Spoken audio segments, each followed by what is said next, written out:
at the close. Spencer Israel, Joel Elconin with you. I was about ready to say we've done nothing but go up today, and then at 3:35 we take a brief dip down, and Joel was just asking me if that was the dip to buy. I don't know, Joel. Walk us through what happened today because we just had a slight dip in the market, but before that, it had been They've been holding up pretty well. Yeah. yeah. Good afternoon, listeners, to the afternoon edition here. The Spencer Israel Cell program hit just as we came I on didn't the do air. this. And it's just a couple things here, Spencer. Give them that headline. Yeah, this is a trade war headline that the U.S. is mulling sanctions over China, sanctions on China, over their dealing with Hong Kong. All right. And I think that was like one of the things that Triple D mentioned. He didn't want to buy the rip today. He was hoping to sell the dip or sell the rip and buy the dip. I don't know if this is going to be a big enough dip. But we did the old make a run at the pre-market high trick. Pre-market high came in at 1975, opened 16 and a quarter, made a run at that, turned back. Uh, Dipped under 29 or excuse me under 3,000, getting handleitis here, staged another rally, but that kind of came apart. And what's leading the charge here on the downside are the stocks that took us up. Microsoft down $2, 181.43. Apple in the red by $2, $8 off its high. Google still green, but $25 off its high. Facebook, new all-time high at 240.90. That's 8 points off its high, 9 points off its high. So a little profit taking in some of the big boys here after that just ridiculous move overnight. So your leaders are getting a little bit of a haircut and money going to the laggards. Yeah, I mean, I've been skeptical for the past 6 weeks of this rally, but I'm gonna come in here and say that if you're looking to buy stocks, today might be the best chance you're going to get for a while to buy companies like Netflix down 3%, Nvidia down 3%, Adobe down 2%, PayPal down 2.5%, Microsoft, you mentioned Apple, Facebook. Today, if you're really looking to buy stocks like that, today might be your best bet because everything is green, really. With the exception of those names and some others. But those are the big names that aren't joining in the fun today. So, All right, Aramis is he wants to talk about Walgreens Boots Alliance. He hasn't mentioned he's been trying for a week. He said, so hey, oh, Aramis, you're up $3 on it. I don't know what you're complaining about. Nice move off the low. Once again, you're going against the trend here. The trend of the stock has been down before the crisis. Not sure what your target is for. Nice move today. 42.47 after a couple sleepy days. So hopefully you get a 2-day move here above this 42.47. Not much in there on the dailies here. Maybe your next target should be 43.53. I just saw a tweet go by my timeline that the Nasdaq is red for the week. Is it time to panic? No. I don't Okay. know if it's time to panic, but if you've been sitting on profits here or witness the sell-off and you're back up to areas of comfort, then keep an eye. Maybe not sell today, but just make sure we go through that 30.1975 tomorrow or the next day, or there's a chance a little bit of profit taking. That current high was about $5 below that high that you had on March 6th. I just looking at the rally today and just the breadth of it, financials leading the way. Oh boy, yeah, I yep, mean, look at them. Look at J.P. Morgan. What's it up today? 8%, yep, seven 7, percent. yeah. Now it was 8. These stocks have been slow to rebound, right? We're off their lows, so just combing the ditches, buying from things that haven't rallied yet, selling your winners in the Microsoft, Apple, and Amazon. Going to more conservative stocks. So that's what happened with your banks today. $7 move, 97.50. That is a big move for JP Morgan. Let's see what you got here. Uh, I don't know. 96.84 was a high, but you cleared that. 99.49, 99.45 is when it bounced around after its earnings. So I'll keep an eye on that. But a big day here for the banks and like I said, leaders to laggards. They've been laggards. They're getting their love today. I have another theory I want to posit. So, my first theory is that today might be your best bet to buy the big tech names if you haven't already and you want to. I'm going to pull up a daily chart of the SPY here now, and my next theory, Joel, is that we're gonna do nothing here the rest of the week. That's We're just BS, gonna Spencer. No no. way. No way. I No mean, way. just look at what happened last week. I mean, we had the gap up on Monday, and then we kind of just We're hung. losing altitude here as we speak, Spencer. So Well, okay, so every yeah, gotta yeah. have line about a trade wars that were volatile over the past 10, 15 minutes. We are losing altitude. That is true, but I don't know. I guess I'm inclined. I don't know what to think. I'm just throwing ideas against the wall, Yeah, but I don't think it's going to be quiet. I mean, but I've called 16 of the last 8 tops, so yeah, me it's too. hard. It got a good technical level here. You wanted to close over 3,000. We still have a chance to do that, but I think that when you're losing your leadership and your big boys here, there has to be a little bit of concern here. And like I said, your leaders, Amazon, Apple, Microsoft, they've been your leaders on the way up. Maybe when they turn, it would be it's not. I just tell you that move overnight that we had, just all air like that. When you have vacuum air up like that, then a lot of times when you come back down through the area, I wouldn't get bearish on the week until we took out that close from Friday at 29.53. We're still 36 handles away, so hard to get. This is how you know that the rally is absurd. And who's in the chat that pointed this out? Batch Bean in the chat. Luckin and Coffee doubled today. That's how you know they really want to buy. It does not matter what. But I don't know. I'm just I Went can't. from it went from all right, it's up 70 cents, but I know, but it closed on Friday at what, a buck 40, and all right, and it's up so from a buck 40 to 210. That's a pretty good move. you just got day traders whipping that Not thing double, around. up 50%. I said that wrong, up 50%. But Yeah, it's a battle of algos. I mean, the thing traded 210 million, low volume stock. You have big I, traders going both ways and just I'm just pointing pushing out. as far as they can. Right. So we've been complaining all the way up here that there's no breath in the market. It's the same half dozen stocks and everything else is weak, but the rich get richer. Well, now we're actually seeing some breath, and we are seeing some nice days from the rest of the market. So shouldn't that be a good thing, Joel? Yeah, I mean, it's a good thing if there's a little bit of rotation here, but when you have, I mean, we floated up a lot on this recent rally, and a lot of it was overnight. So the only thing that I'm saying against that is when you have these fluff moves overnight, and then when you come back, if they go up easily through an area, then chances are it goes easily down to that same area as well.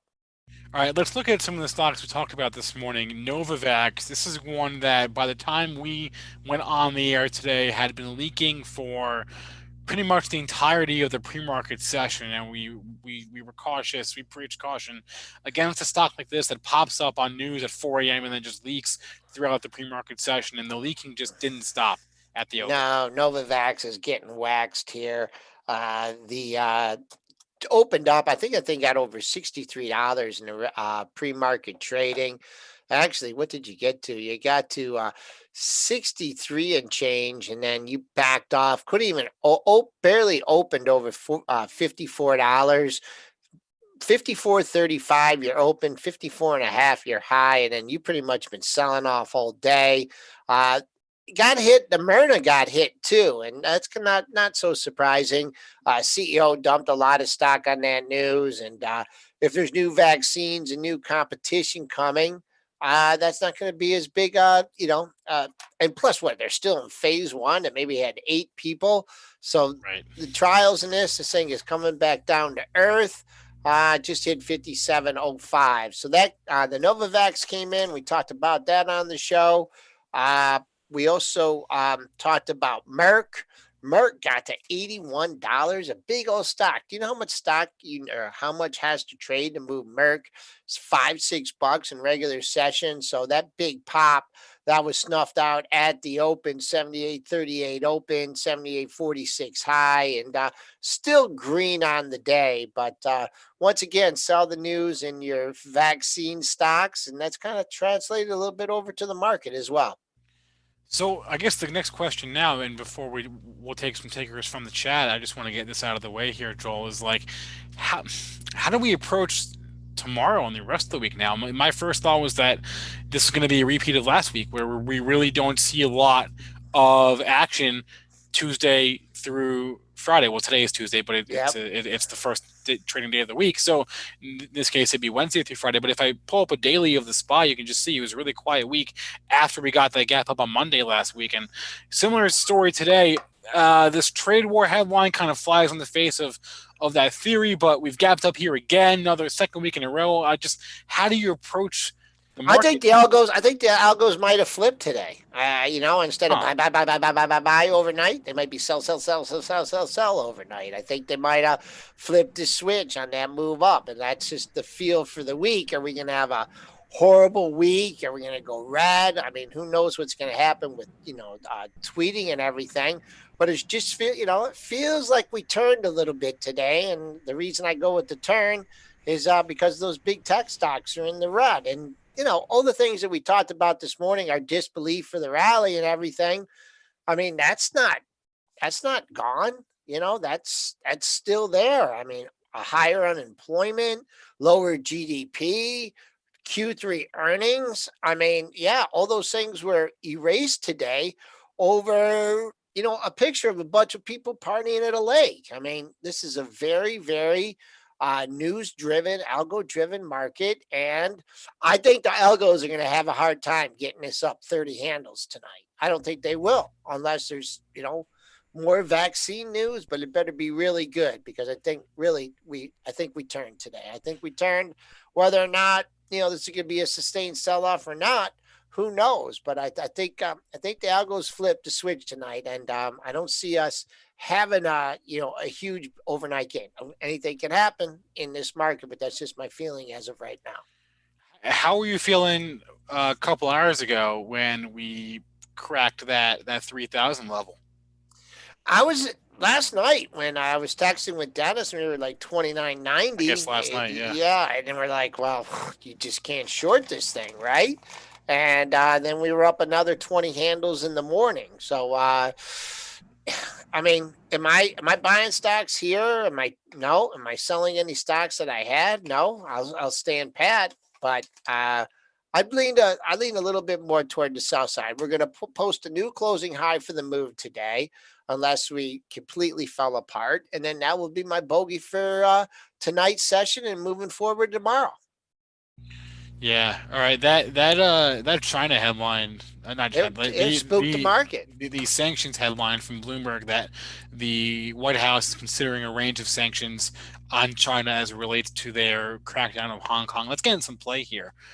It's getting. So I saw it. It came across at like 335, 334, and Right as we came on. Yep. yep, it's really getting some play.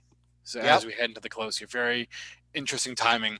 Let's get to a couple stocks from the chat. Sure. Let's look at DraftKings. This is one I was talking with a few buddies of mine the day of the reverse merger, and I said I had no interest in owning the stock, and I was wrong, I guess in the short term at least. But another It's great been day. ripping. It's been ripping that day. I know that was like around the middle of April that Hmm. happened.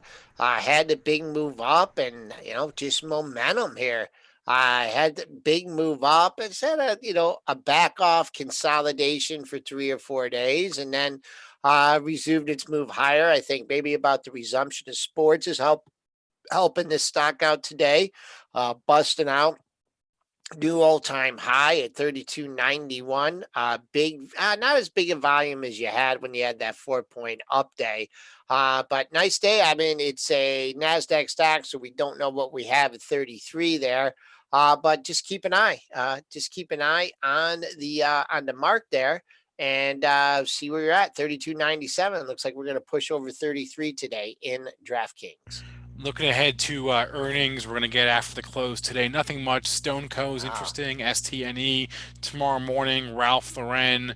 Not much in the way. Tomorrow afternoon is big. Tomorrow afternoon we get some tech. Workday, Autodesk, Box, HP, Nutanix. So some tech tomorrow. NetApp. Some tech tomorrow after the close. Some retail Thursday, and on Friday. So a light earnings week. Late earnings Yeah. week, economic numbers. Are we going to make it to the end of the month here? 27th, Yep. 28th? Yeah. Yep. End of the month on Friday. It certainly wasn't selling May and go away here. That certainly was I not the recipe. Maybe sell in June and not go away. But got a nice bogey, got a nice target there on the upside at today's high. If you're looking for follow through, you're looking for more of this move, you got to get through that 30-20. And we'll see what our close looks like. We're going to post a close here. We got 3 minutes left. Looks like a pretty good close as far as a perspective. But since the Spoos shut down at 1 o'clock yesterday afternoon, we're actually down 6 points. all about your time frame. All about your time frame. All depends on when you start measuring from. Let's do one more here. Let's look at Inseego. This is from a pre-market prep chat.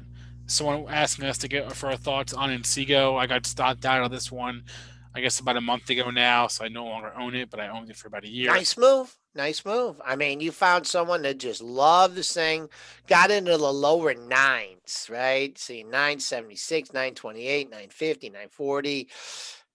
Major support at 950, and you're a ways away from that. So as long as that 950 holds, maybe get a rebound here. I think best case, the stock did come off hard.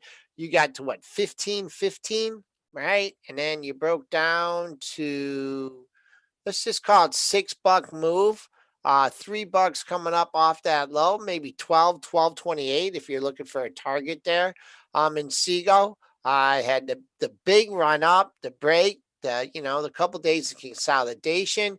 Good day on Friday, but still kind of closing in the red. So I'm not too thrilled about that. Friday's close 11.17, 11.02. So digesting that move from Friday, I think a juicy upside target for that would be that 50% retracement that comes in right around 12.30. And Seago got to, I believe, 11.75 today. A little more sellers coming in here in the final minute of the session.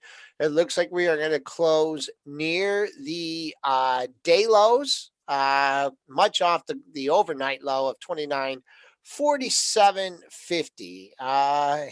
Anything else that Jerry, a little bit late, but you can always rewind. That's the beauty of being on YouTube here. Yeah, Spencer, I don't even know what else to say about this. I mean, we're really undoing a lot of a good part of the a game. lot of the day, and I tell you, the algo's Yeah. got some work to do tonight on the upside. That's what I have to say. I also think that this is we're talking about buy the dip, buy the dip, buy the dip. I know you said you think the algos may have turned, but this is a dip. We'll see if it gets bought. I don't know. It's stiff off the intraday You, high, that's for you, sure. you know, Joel, you were wondering back at 348. You said I don't know if this dip is enough to be bought, but it's definitely a big enough dip now.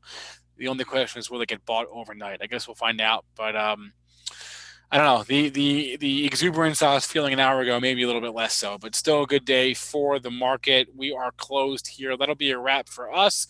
Please remember all the information from our show is meant to be used as informational purposes and not for investing or trading advice. Everyone have a great rest of your day. On tomorrow's show, we'll be joined by Christian Faumhertz from Tribeca Trade Group and a longtime listener of our show.